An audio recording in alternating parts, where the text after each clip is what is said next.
Narrative वार में कहीं ना कहीं भारतीय कृषि, भारत की ग्राम व्यवस्था, भारत का किसान और भारत की कृषि नीति, ये इस नैरेटिव वार से प्रभावित हैं क्या?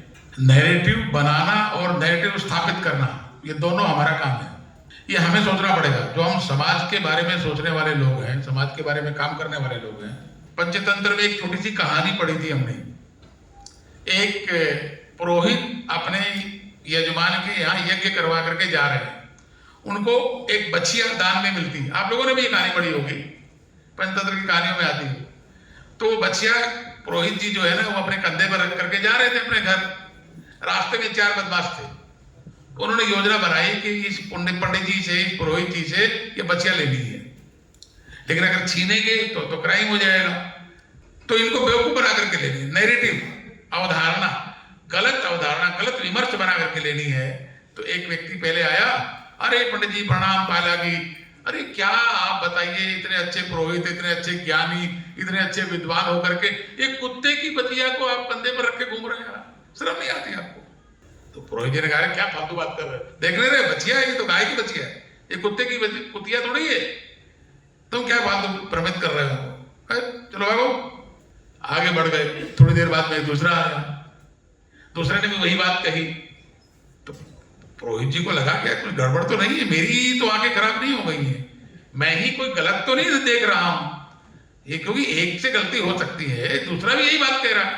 फिर भी देखा, घूम करके अपने कंधे पर देखा कि बच्चिया, अरे नहीं भाई तुम गलत बोल रहे हो। कुल मिलाकर के कहानी में आता है, फिर तीसरा आता है, फिर चौथा आता है, और चौथा आते आते तक पंडित जी को यह पक्का हो जाता है कि यजमान ने मेरे साथ में बदमाशी की है और बछिया की जगह कुतिया दे दी है, और वो उसको डाल करके जंगल में छोड़ देता है और अपने घर चला जाता है। उनका तो उद्देश्य था बछिया को लेकर के जाना। एक झूठ को 1000 बार बोलिए तो वो सच जैसा लगने लगता है। सच तो नहीं हो सकता कभी भी, नेवर, लेकिन सच जैसा भ्रम पैदा हो जाता है। इस नाते से नैरेटिव जो भी बनते हैं, जो विमर्श बनते हैं, हम सबको 3 काम करने पड़ेंगे। एक, जो सही है उसको स्थापित करने के लिए बार बार उसको आग्रह पूर्वक हो, सोशल मीडिया का विषय हो, चाहे हम अपने एनजीओज में, अपने एपीओज में, अपने संस्थानों में काम करते हैं, वहां स्थापित करने का हो, या समाज में इंटरेक्शन करने का हो, समाज में कोई विषय प्रस्तुतिकरण करने का हो, वहां पर सत्य को सत्य के रूप में बोलना, आग्रह पूर्वक बोलना। कोई कितना भी भ्रम स्थापित करने का प्रयास करता है, उससे पीछे नहीं जाना। एक, दूसरा, उस सच को स्थापित करने के लिए उदाहरण प्रस्तुत करना, क्योंकि केवल सिद्धांत से काम नहीं चलता।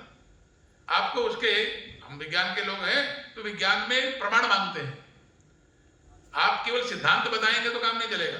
तो हम सत्य स्थापित, जो नैरेटिव स्थापित करना चाह रहे हैं, वैसे हम कुछ कर्तृत्व में कर करके दिखाएंगे, तो फिर ये प्रमाणित हो जाएगा कि नहीं भाई, हम लोग जो कह रहे हैं ये केवल कहने की बातें मात्र नहीं है। ये दूसरा काम है। तीसरा काम है, इसके लिए एक आदर्श, इस प्रकार के आइडियल संस्थान भी और आइडियल लोग भी ये उपलब्ध होने चाहिए, जिसको हम एग्जाम्पल दे सके। आपको ये चीज देखनी है, इस व्यक्ति को देखिए, ये चीज देखनी है तो हमारे इस एनजीओ को देखिए, ये काम कर रहा है। मुझे लगता है इस नैरेटिव को, क्योंकि बड़ी संख्या में नेगेटिव नैरेटिव स्थापित करने के लिए जो काम कर रहे हैं, उनके सामने हम पॉजिटिव नैरेटिव स्थापित करने वाले अभी बहुत कम सक्रिय हैं।